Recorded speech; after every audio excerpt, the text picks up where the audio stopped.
Hello दोस्तों, आज हमारा कुमाऊं मंडल का दूसरा जनपद है। ठीक है, पिथौरागढ़। अभी तक हमने गढ़वाल मंडल के 7 जिले होते दोस्तों, वो सब हम पढ़ चुके हैं। ठीक है, अब कुमाऊं मंडल में अल्मोड़ा जिला भी हम पढ़ चुके हैं। अब कुमाऊं मंडल का ये है दूसरा जिला, जो कि पिथौरागढ़, जिसमें हम पिथौरागढ़ का संपूर्ण डिटेल्स में क्लास पूरी पढ़ेंगे इसकी। ठीक है दोस्तों, फिर स्टार्ट करते हैं हम इसके बारे में। पिथौरागढ़ जनपद के इतिहास से लेकर हम यहाँ पर जिस तरह से अभी तक हम हर किसी में पढ़ रहे हैं, वैसे ही इसमें पढ़ेंगे। ठीक है दोस्तों, फिर स्टार्ट करते हैं हम आज का ये अपना वन शॉट वीडियो। ठीक है, पिथौरागढ़ जनपद है। ठीक है दोस्तों, इसका इतिहास है, पहले वो पढ़ेंगे हम इसका। ठीक है ना, इसका प्राचीन नाम है दोस्तों सौर घाटी या छोटा कश्मीर से बोलते हैं। ठीक है, ठीक है दोस्तों। और जो पिथौरागढ़ जनपद की स्थापना थी ना, स्थापना थी 24 फरवरी 1960 में होती, मगर जो इसकी स्थापना से पहले होती ना, वो पीरू गोसाई ने की जाती। ठीक है ना, तो चंद्रराज राव के ना समकालीन था। ठीक है ना दोस्तों, कुमाऊं मंडल में उसने की थी। ठीक है ना, पिथौरागढ़ जनपद की स्थापना गोरखाओं ने यहाँ पर दोस्तों सिमलगढ़ का किला बनाया था, जिसे अंग्रेजों ने लंदन फोर्ट का नाम दिया था। ठीक है ना, बाद में जब यहाँ से गोरखा चले गए थे तो अंग्रेज आ गए थे ना हमारे यहाँ, उन्होंने फिर इसका नाम लंदन फोर्ट का नाम दिया था। ठीक है ना, लंदन फोर्ट नाम दिया। ठीक है, और इसकी भौगोलिक स्थिति देखिए दोस्तों, पूर्व में आ जाता है नेपाल है, पश्चिम में है चमोली, बागेश्वर, अल्मोड़ा। ठीक है दोस्तों, और उत्तर में है तिब्बत, चीन। दक्षिण में क्या पड़ता है दोस्तों, तो दोस्तों इसके दक्षिण में पड़ता है आपका चंपावत। दोस्तों यहाँ पे चंपावत आ गया, मैंने यहाँ पे लिख दी, इसकी लंबाई लिख दी दोस्तों। ये एक मिनट यहाँ पे सही कर लेते हैं हम, CHAMPA चंपावत। ठीक है, ये दोस्तों इसका 7090 किलोमीटर स्क्वायर तो दोस्तों ये इसका क्षेत्रफल है। ठीक है ना, और राष्ट्रीय राजमार्ग कौन कौन से यहाँ पे देखिए, नेशनल हाईवे 09 है। ठीक है ना, नेशनल हाईवे जो 9 है वो जाता है दोस्तों हमारे रामपुर से होते हुए जाता है, उत्तर प्रदेश से होते हुए आता है दोस्तों वो, रामपुर उत्तर प्रदेश। ठीक है ना, फिर रुद्रपुर होते हुए आता है खटीमा, टनकपुर, चंपावत होते हुए पिथौरागढ़ जाता है। ठीक है, ये पिथौरागढ़ का सबसे बड़ा है नेशनल हाईवे। ठीक है, और दोस्तों उत्तराखंड का भी सबसे बड़ा नेशनल हाईवे वो है तो 09 ही है। ठीक है, और नेशनल हाईवे जो है 309, ये हमारा अल्मोड़ा, बागेश्वर गंगोली हाट को जोड़ता है। ठीक है ना, गंगोली हाट आपको पिथौरागढ़ में आता है। ठीक है, और यहाँ पे प्रमुख पर्यटक स्थल कौन कौन से हैं, अब उसके बारे में देख लेते हैं दोस्तों। मुनस्यारी। ठीक है दोस्तों, मुनस्यारी को जौहर क्षेत्र का प्रवेश द्वार कहते हैं, और दोस्तों यहाँ पे जौहर घाटी है, उसका भी प्रवेश द्वार कहते हैं। ठीक है ना, मुनस्यारी को प्राचीन नाम था मुनस्यारी का तिक्सेन। ठीक है दोस्तों, पेपर में पूछा जाता है कि तिक्सेन किसका प्राचीन नाम है, तो बोलेंगे प्राचीन मुनस्यारी का। ठीक है, नैन सिंह रावत पर्वतारोहण संस्थान स्थित है। ठीक है दोस्तों यहाँ पर, और मुनस्यारी में देवी काली को समर्पित काली मुनि मंदिर भी स्थित है। ठीक है दोस्तों यहाँ पर, और दोस्तों खलिया टॉप स्थित है यहाँ पे। ठीक है ना, मुनस्यारी में। और भारत का पहला कवक पार्क विकसित है ना दोस्तों, वो भी यहीं पे किया गया था। ठीक है, फिर आपका आता है डिडी हाट, सीरा क्षेत्र में बसा हुआ है ये। ठीक है दोस्तों, शीराकोट मंदिर व सिरकोट किला भी स्थित है यहीं पे। ठीक है दोस्तों, फिर आपका आता है अशकोट। अस्कोट देखो दोस्तों, कत्यूरी राजाओं की राजधानी रही थी। ठीक है ना, अस्कोट, पहले बात तो ये है हमारी। और यहाँ पर कस्तूरी मृग संरक्षण केंद्र भी स्थित है दोस्तों, क्योंकि यहाँ पे सबसे ज़्यादा ही पाए जाते हैं। ठीक है दोस्तों, यहाँ पे कस्तूरी। अस्कोट वन्यजीव विहार भी स्थित है। ठीक है ना दोस्तों, यहाँ पे इसकी स्थापना कब की गई थी, अस्कोट वन्यजीव विहार की 1986 में की गई थी। ठीक है दोस्तों, और इसके अंदर सबसे ज़्यादा है। ठीक है ना, हमारे अस्कोट वन्यजीव विहार है, इसके अंदर 67 वो है आपके, जो आपके क्या बोलते हैं दोस्तों, कत्यूरी मृग है। ठीक है दोस्तों, गंगोली हाट सरयू व रामगंगा नदी के नदी पर बसा हुआ है। ठीक है दोस्तों, नदी पर स्थित है, नदी पर बसा हुआ है। ठीक है, गंगोली हाट में हाट कलिका का मंदिर स्थित है दोस्तों, और पाताल भुवनेश्वर गुफा भी यहाँ पर स्थित है। ठीक है दोस्तों, जिसके अंदर दोस्तों ब्रह्मा विष्णु महेश तीनों की मूर्तियाँ पाई है। ठीक है दोस्तों, गंगोली हाट के अंदर। और यहाँ पे प्रमुख मंदिर कौन कौन से वो देख लेते हैं एक बार पिथौरागढ़ में।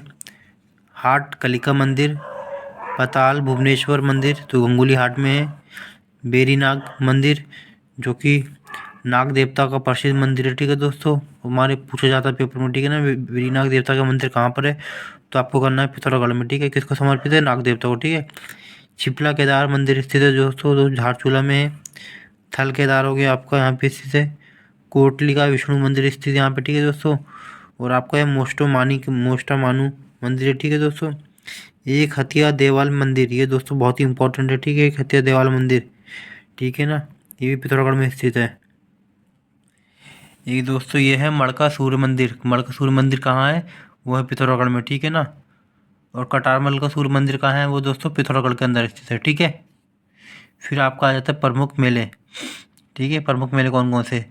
जोल जीवी मेला, ठीक है, 14 से लेकर 19 नवंबर को लगता है, ये प्रतिवर्ष लगता है, ठीक है दोस्तों। कहाँ पे लगता है ये? काली और गौरी नदी के संगम पर लगता है, ठीक है। शुरुआत इसकी होती है 1914 में गजेंद्र बहादुर के पाल के द्वारा, ठीक है दोस्तों। और एक आपका थल मेला, ये लगता है, ये शुरुआत होती है इसकी 13 अप्रैल 1946 से शुरू होता है, ठीक है दोस्तों। फिर आपका है बुराड़ी मेला, ठीक है ना। मोस्टमानू मेला हो गया, हाट कलिका मेला हो गया दोस्तों, रामेश्वर मेला हो गया, ये सरयू और रामगंगा नदी के संगम पर लगता है, ठीक है दोस्तों।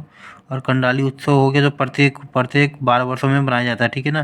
कंडाली उत्सव प्रत्येक 12 वर्षों में मनाया जाता है पिथौरागढ़ जनपद के अंदर, ठीक है दोस्तों। अब यहाँ की प्रमुख यात्रा कौन कौन सी है वो देखिए। कैलाश मानसरोवर यात्रा है यहाँ पे, जो प्रत्येक 12 वर्ष में होती है, ठीक है ना। कब होती है वो? जून से लेकर सितंबर, प्रत्येक वर्ष होती है, ठीक है ना दोस्तों। जून से लेकर सितंबर तक होती है, आयोजित की जाती है, ठीक है ना। लगभग ये यात्रा 40 दिन की लंबी होती है, ठीक है दोस्तों। ये हमारे होती है बागेश्वर अल्मोड़ा होते हुए जाती है, पिथौरागढ़ जाती है, ठीक है ना। लिपुलेख से वो मानसरोवर में प्रवेश करती है। और मानसरोवर में कहाँ से, तिब्बत में कहाँ से प्रवेश करती है वो देखते हैं। लिपुलेख दर्रे से होकर तिब्बत में प्रवेश करती है। दोस्तों पूछा जाता है कि कैलाश पर्वत, जो कैलाश मानसरोवर यात्रा है वो किस से दर्रे से प्रवेश होती है तिब्बत में? तो आपको करना है लिपुलोक दर्रे से, ठीक है। पेपर में बार बार पूछा जाता है, ठीक है ना ये। फिर आपका आता है दोस्तों हिल यात्रा, ठीक है ना। सौर घाटी में आयोजित मुखोटा सौर घाटी में आयोजित किया जाता है ये। और इसके अंदर मुखोटा नृत्य भी किया जाता है, ठीक है दोस्तों। और यहाँ पे लक्ष्यभूत आकर्षण का प्रमुख केंद्र होता है, ठीक है ना दोस्तों। लक्ष्यभूत होता है वो आकर्षण का प्रमुख केंद्र होता है। और दोस्तों यहाँ पे प्रमुख वो देख लेते हैं दर्रे कौन कौन से, ठीक है ना। हमारे पिथौरागढ़ जनपद में प्रमुख दर्रे, पिथौरागढ़ और तिब्बत के बीच प्रमुख दर्रे कौन, तो पिथौरागढ़ और तिब्बत को कौन कौन से जोड़ते हैं वो देखिए। दारमन अभिधूरा दर्रा हो गया, लंपी अधूरा दर्रा हो गया, मनसे दर्रा हो गया, लिपुलेख दर्रा हो गया, लिविधुरा दर्रा हो गया, उल्टा जयंती दर्रा हो गया, ठीक है ना। ये वो दर्रे हैं दोस्तों जो पिथौरागढ़ और तिब्बत को जोड़ते हैं, ठीक है ना। अब पिथौरागढ़ और चमोली के मध्य कौन कौन से दर्रे स्थित है वो देख लेते हैं। लातूधुरा दर्रा हो गया, मारचूक दर्रा हो गया, बाराहोती हो गया, ठीक है ना, टोपीधुरा दर्रा हो गया। ये जो तो चार हो ना, ये बहुत ही इंपॉर्टेंट है, ठीक है ना। लातूधुरा, मारचूक, बाराहोती, टोपीधुरा दर्रा, ये पेपर में बार बार पूछे जाते हैं, ठीक है ना। कोई सा भी इनमें से आ जाता है, ठीक है ना। पिथौरागढ़ और बागेश्वर के बीच कौन सा दर्रा है? ट्रेल पास दर्रा दोस्तों, ये बहुत ही इंपॉर्टेंट है, इसकी खोज भी ट्रेल पास ने की थी, ठीक है ना। पिथौरागढ़ और बागेश्वर के बीच दो दर्रा जोड़ता है हमारा ट्रेल पास दर्रा, ठीक है। पिथौरागढ़ और चंपावत के मध्य कौन सा दर्रा स्थित है दोस्तों? लासपत दर्रा स्थित है, ये भी बहुत ही इंपॉर्टेंट है, ठीक है दोस्तों। और पिथौरागढ़ में स्थित दर्रा कौन सा है? शिमला दर्रा है, जो दोस्तों दारमा और व्यास घाटी को जोड़ता है, ठीक है ना। ये भी बहुत ही बार पेपर में पूछा जाता है, ठीक है ना, कि जो शिमला दर्रा है वो कहाँ स्थित है, किसको जोड़ता है। शिमला दर्रा आपको पिथौरागढ़ में स्थित है, किसको जोड़ता है दोस्तों? ये दारमा और व्यास घाटी को जोड़ता है, ठीक है। और दोस्तों पिथौरागढ़ जनपद का नदी तंत्र, ठीक है ना। काली नदी हो गया, इसका उपनाम कहता है पुराणों में श्यामा से कहते हैं काली को, और महाकाली कहते हैं, ठीक है, काली नदी को। और दोस्तों काली नदी ना राज्य की सबसे लंबी नदी है, ठीक है ना। इसकी लंबाई है 292 किलोमीटर है, ठीक है, ठीक है। और जिसका उद्गम कहाँ से होता है?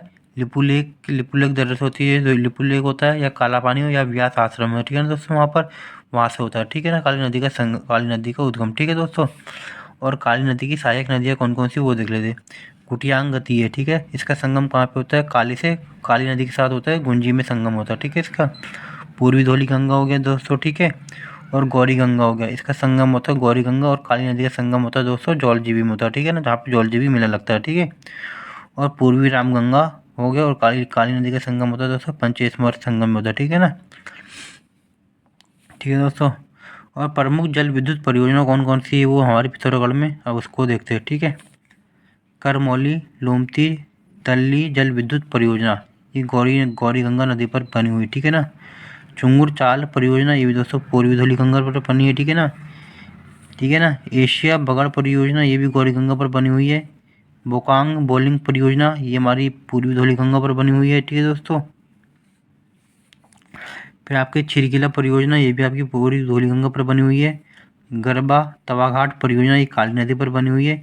और धौली गंगा जल परियोजना ये दोस्तों पूर्वी धौली गंगा पर बनी हुई है, ठीक है दोस्तों। फिर आपके आते हैं दोस्तों पंचेश्वर परियोजना, ठीक है ना। ये सरयू काली नदी के संगम पर बनाई जाने वाली है, ठीक है ना दोस्तों। ये प्रस्तावित परियोजना है पंचेश्वर। ये तो दुनिया की सबसे बड़ी परियोजना होने वाली, ठीक है ना। इसकी क्षमता होगी वो 6480 मेगावाट होगी। और जो इसका दूसरा वाला होगा दोस्तों, इसके अंदर 2 चरणों में बनने वाली ना ये। एक होगी इसके अंदर 6480 और एक और है 240 मेगावाट की, ठीक है ना। इसकी ऊंचाई है जो 315 मीटर है, ठीक है दोस्तों। और दोस्तों पिथौरागढ़ जनपद के प्रमुख ग्लेशियर कौन कौन से वो देख लीजिए। पोंटिंग, नामिक, पिनोरा ग्लेशियर, काली ग्लेशियर हो गया, हीरामणि ग्लेशियर हो गया, मिलम ग्लेशियर हो गया, नीलम हो गया, फिलम हो गया, सलम हो गया, म्यूला हो गया, राजरंभा हो गया दोस्तों, ठीक है ना। राजरंभा हो गया, कलबंद हो गया, संकल्प हो गया। दोस्तों ये देख लो ना, मिलम लीलम फिलम जितने भी लमलम वाले आते हैं ना, ये सब पिथौरागढ़ में जनपद हैं, ठीक है ना। आपको जैसे लमलम दिखे ना कोई सा भी, तो आपको पिथौरागढ़ में क्लिक करना है, ठीक है ना, अपना आंसर। और ये नामिक ग्लेशियर हो गया, पोंटिंग ग्लेशियर हो गया दोस्तों, ये बहुत ही इंपॉर्टेंट, ठीक है ना। नामिक पोंटिंग ग्लेशियर हो गया, काली हो गया, हीरामणि हो गया, मिलम हो गया, ये सब बहुत ही इंपॉर्टेंट, ठीक है ना। पेपर में बार बार पूछे जाने वाले क्वेश्चन है, ठीक है ना, जो मैंने ये लिख रखे हैं ना जितने इंपॉर्टेंट है, ठीक है ना, सबके सब। और प्रमुख जलप्रपात कौन कौन से यहाँ पे, ठीक है ना, वो देख लेते हैं। बिरथी जलप्रपात हो गया, मुनस्यारी जलप्रपात हो गया, हरकोटा जलप्रपात हो गया, भुरमुनी जलप्रपात हो गया, भेलछड़ा जलप्रपात हो गया, तुनखोला जलप्रपात हो गया, ठीक है ना। और दोस्तों ये होगा ना, बिरथी जलप्रपात हो गया, हार कोटा जलप्रपात हो गया, और भेलछड़ा जलप्रपात। ये दोस्तों बहुत ही इंपॉर्टेंट जलप्रपात है, ठीक है ना। ये सब भी आपको याद करके रखने, ठीक है ना, कुछ भी भूलना नहीं है। और दोस्तों फिर आता है आपका प्रमुख कुंड, ठीक है ना। थमरी कुंड हो गया, महेश्वर कुंड हो गया, पार्वती कुंड हो गया, मैसार कुंड हो गया। प्रमुख घाटियाँ कौन कौन सी वो देखते हैं। जौहर घाटी, ठीक है ना। प्रमुख घाटियाँ कौन कौन सी हमारी वो पिथौरागढ़ जनपद में, वो देखो दोस्तों। जौहर घाटी हो गया, दारमा घाटी हो गया, व्यास घाटी हो गया, और चौंदास घाटी। देखो दोस्तों, दारमा घाटी और व्यास घाटी को कौन सा दर्रा दौड़ता है, इन दोनों को दोस्तों बताओ। ये आपको बताना है क्वेश्चन में, ठीक है ना। अभी लास्ट में कमेंट सेक्शन में बताना है दारमा घाटी और व्यास घाटी को कौन सा दर्रा दौड़ता है, ठीक है ना, उत्तराखंड में। प्रमुख बुग्याल, पिंडारी बुग्याल, नामिक बुग्याल हो गया दोस्तों, जौहर बुग्याल हो गया, खलिया टॉप बुग्याल हो गया, चिपलाकोट बुग्याल हो गया, राहली बुग्याल हो गया, लड़ी पांगती बुग्याल हो गया, थाला बुग्याल हो गया, ब्रक बुग्याल हो गया, दारमा बुग्याल हो गया, ठीक है दोस्तों। ये बहुत ही इंपॉर्टेंट, ठीक है ना। कौन कौन से यहाँ पे इंपॉर्टेंट है वो देखो। पिंडारी बुग्याल हो गया, नामिक बुग्याल हो गया, और खलिया टॉप बुग्याल हो गया, छिपलाकोट। और दोस्तों ये आपका हो गया दारमा, ठीक है ना। ये इंपॉर्टेंट बहुत ही इंपॉर्टेंट, ठीक है ना, जिसको तो आपको हर कीमत पे आदि करना पड़ेगा। और दोस्तों फिर यहाँ पे देख लेते हैं प्रमुख वन्यजीव विहार कौन सा है यहाँ पर, ठीक है ना। अस्कोट वन्यजीव विहार यहाँ पे जो प्रमुख है, ठीक है ना। इसकी स्थापना होती है 1986 में होती है। इसका क्षेत्रफल है दोस्तों 600 किलोमीटर स्क्वायर है, ठीक है ना। सर्वाधिक कस्तूरी मृग यहाँ पर 67 मिले थे, ठीक है ना, जिस कारण इसको संरक्षित किया जाता है, ठीक है ना, स्कोट को। और अन्य वन्य जीव के यहाँ पे कौन कौन से मिलते हैं वो देखिए। पहाड़ी तीतर हो गया दोस्तों, मुनाल हो गया, रीछ हो गया, स्नो लेपर्ड हो गया, आदि चीज़ें यहाँ पे पाई जाती है, ठीक है ना। आप पिथौरागढ़ जनपद में प्रमुख व्यक्ति कौन कौन है वो देखते हैं। पंडित नैन सिंह रावत, ठीक है दोस्तों। इनका जन्म 1830 में होता है, और ये समाज सेवक होते हैं, ठीक है दोस्तों। 1866 में नेपाल सीमा से लेकर लहासा तक इन्होंने सर्वेक्षण किया था दोस्तों। ये नहीं थे ये, मैंने बोला अभी आपको, सामाजिक कार्यकर्ता, ठीक है ना, लहासा तक सर्वेक्षण करते।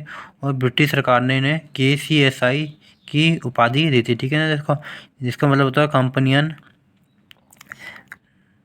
दोस्तों इसका मतलब होता है कंपनी स्टार ऑफ इंडिया, ऐसे करके दोस्तों कुछ इसका नाम है, ठीक है ना। आपको एक बार चेक कर लेना, ठीक है ना, KCSI का पूरा नाम क्या होता है, ठीक है ना दोस्तों। डॉक्टर पीताम्बर दत्त अवस्थी, दोस्तों ये थे समाज सेवी, ठीक है। इनका जन्म होता है 15 मार्च 1961 को होता है, अक्सोट के अंदर होता है। इनका उपनाम है नशा मुक्ति, ठीक है ना, नशा मुक्ति अवस्था से जाना जाता है इन्हें, ठीक है ना, उत्तराखंड में नशा मुक्ति अवस्थी के नाम से जाना जाता है, ठीक है दोस्तों। और उन्होंने कुछ रचना भी की थी, उन्होंने बोला था कि नशा नहीं करना, नशे के खिलाफ इन्होंने बहुत ही कुछ किया था, ठीक है दोस्तों। इनकी प्रमुख रचना है जिंदगी जरूरी है, ठीक है ना। और चंद्रप्रभा अतवाल, इनका जन्म होता है 1941 में होता है। और एक ये है पर्वतारोही, ठीक है दोस्तों। और दोस्तों जो चंद्रप्रभा अतवाल है इनको पुरस्कार भी मिलते हैं। वो कौन कौन से पुरस्कार है वो देख लेते हैं एक बार। 1981 में इनको अर्जुन पुरस्कार से सम्मानित किया गया था दोस्तों। और 1990 में इनको पद्मश्री विवाह पुरस्कार से भी मिला था इनको, ठीक है ना, सम्मानित किया गया था। और 1994 में इनको नेशनल एडवेंचर अवार्ड से सम्मानित किया गया था, ठीक है दोस्तों। फिर आपके आते हैं त्रिलोक सिंह भसेड़ा, ठीक है दोस्तों। ये किससे संबंधित है? फुटबॉल से संबंधित है, जिनका जन्म होता है 18 अक्टूबर 1934 को भंडारी गांव पिथौरागढ़ में इनका जन्म होता है, ठीक है दोस्तों। और 1962 में ये एशियन गेम में भारतीय फुटबॉल ने स्वर्ण पदक जीता, ठीक है ना। 1962 में देना एशिया गेम, जो एशिया गेम की जो हमारी भारतीय फुटबॉल की टीम थी उसमें शामिल थे। और इन्होंने उस टाइम गोल्ड मेडल जीता था, ठीक है दोस्तों, भारत के लिए। इनका उपनाम दोस्तों बोला जाता है, इनका आयरन वॉल ऑफ इंडिया बोला जाता है इनको, ठीक है ना। त्रिलोक सिंह बसेड़ा को आयरन वॉल ऑफ इंडिया बोला जाता है, ठीक है। पेपर में पूछा जाता है कि आयरन वॉल ऑफ इंडिया किसे बोला जाता है, तो आपको करना है त्रिलोक सिंह बसेड़ा को बोला जाता है, ठीक है। और 9 नवंबर 2014 को त्रिलोक सिंह बसेड़ा को मरणोपरांत देवभूमि उत्तराखंड खेल रत्न से सम्मानित किया गया था, ठीक है दोस्तों। कब किया गया था? 9 नवंबर 2014 को किया गया था, ठीक है ना। ये उत्तराखंड की स्थापना दिवस पे होती है, ठीक है ना, उस दिन किया गया था, ठीक है, सम्मान इनको। फिर आपका आता है दोस्तों हंसा मनराल शर्मा, ठीक है ना। इनका जन्म होता है दोस्तों 17 मई 1947 को इनका जन्म होता है। ये पहली महिला थी जो भारोत्तोलक कोच भी रही है, ठीक है ना दोस्तों। ये जो हंसा मनराल का संबंध किससे? ये भारोत्तोलक से इनका संबंध है। और ये पहली महिला रही थी भारत की, ये जिनका वो संबंध, जो भारत की कोच रही थी, ठीक है ना।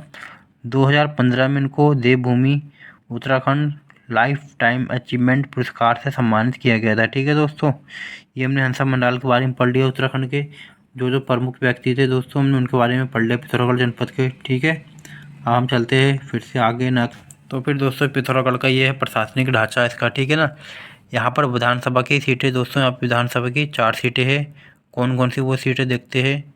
डीडीहाट सीट हो गई दोस्तों, धारचूला सीट हो गई, पिथौरागढ़ सीट हो गई, गंगोली हाट सीट हो गई। और दोस्तों जो गंगोली हाट सीट है ना वो एससी के लिए आरक्षित सीट है, ठीक है ना। यहाँ पे एससी के लिए आरक्षित सीट है, कौन सी है? गंगोली हाट है, ठीक है। और यहाँ पे तहसील, यहाँ पे दोस्तों 12 तहसील है पिथौरागढ़ जनपद के अंदर। कौन कौन से वो देखते हैं। बेरीनाग हो गई, थल हो गया, तेजम हो गया, पिथौरागढ़ हो गया, कनाली छीना हो गया, मुनस्यारी हो गया, देवल हो गया, भंगा पानी हो गया, धारचूला हो गया, गड़ाई हो गया, गंगोली हो गया, और दोस्तों गंगोली हाट और डीडी हाट, ठीक है ना। ये 12 तहसील हो गई, ठीक है ना, जो हमारे पिथौरागढ़ जनपद में स्थित है, ठीक है। और नेक्स्ट चलते हैं विकास खंड। विकास खंड कितने विकास खंड यहाँ पे कितने? 8 है। कौन कौन से देखते हो। डीडी हाट हो गया, कनाली छीना हो गया, मुनस्यारी हो गया, मुनाकोट हो गया, बेरीनाग हो गया, धारचूला हो गया, गंगोली हाट हो गया, पिथौरागढ़ हो गया, ठीक है दोस्तों। ये 8 विकास खंड हो गए हमारे, ठीक है। और पिथौरागढ़ जनपद की जो जनसंख्या वो कितनी है देखो दोस्तों, 4,83,439 जो इसकी जनसंख्या है, ठीक है दोस्तों। और जो यहाँ का जनघनत्व है पिथौरागढ़ का वो 68 जनघनत्व है। और इसका लिंग अनुपात है वो दोस्तों 1020 है। बहुत ही अच्छा लिंग अनुपात है यहाँ का पिथौरागढ़ जनपद का। और दोस्तों तो साक्षरता है वो यहाँ पे 82.25 है दोस्तों, ठीक है ना। और जो पुरुषों की साक्षरता है ना वहाँ पे 92.75% है, ठीक है दोस्तों। और जो महिलाओं की साक्षरता है वो 72.29% साक्षरता है, ठीक है दोस्तों। हमने इस तरह से पिथौरागढ़ जनपद पूरा कंप्लीट कर लिया दोस्तों, ठीक है। आप लोग को अगर वीडियो बहुत तेज़ लग रही होगी तो आपको सेटिंग में जाना है, वहाँ से जाके स्पीड की आता ऑप्शन दोस्तों, उसमें कम कर लेनी है आपको स्पीड, फिर आप आराम से भी देख सकते हैं, ठीक है ना। अगर आपको जल्दी देखना है तो स्पीड दोस्तों बढ़ा सकते हैं 1.5 या, ठीक है दोस्तों, 2 पॉइंट तक कर सकते हैं। 2x स्पीड से देखिए आप, जल्दी कर देखना आपको, ठीक है। और कम करनी तो वहाँ से कम करना का भी ऑप्शन आता है, ठीक है ना। आपने दोस्तों आपको सेटिंग में जाना है। और दोस्तों मैंने सारी प्लेलिस्ट बना ली है उसकी, इसकी पहले भी वीडियो देखनी है ना आपको, तो आप प्लेलिस्ट में जाएंगे दोस्तों, वहाँ जाके सारे देख सकते हैं, ठीक है ना। हमारी उत्तराखंड के 13 जनपद होने वाले हैं दोस्तों, मैं सबकी प्लेलिस्ट बनी हुई है, ठीक है। तो दोस्तों आज का सेशन यहीं पे समाप्त करते हैं, ठीक है।